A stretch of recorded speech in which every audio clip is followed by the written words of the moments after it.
அங்கண் மாஞாலத்து அரசர் அபிமான பங்கமாய் வந்து நின் பள்ளி கட்டில் கீழே செங்கமிருப்பார் போல் வந்து தலை பெய்தோம் கிங்கிணி வாய் செய்த தாமரை பூ போலே செங்கண் சிரிச்சிறிதே எம்மேல் விழியாவோ திங்களும் ஆதித்யனும் எழுந்தாப்போல் அங்கண் இரண்டும் கொண்டு எங்கள் மேல் நோக்குதியேல் எங்கள்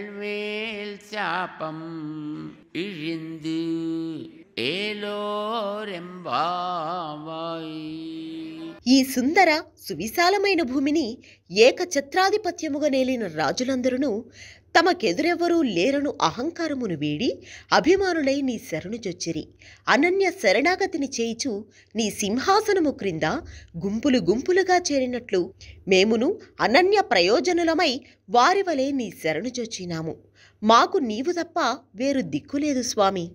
చిరుమువ్వలు నోళ్లు తెరిచినట్లుగాను సగము విరిసిన తామర పువ్వులను మెల్లమెల్లగా విప్పారిన నీ సుందర నేత్రాల నుంచి జాలువారు వాత్సల్య కరుణారస దృక్కులను మాపై ప్రసరింపనిమ్ము.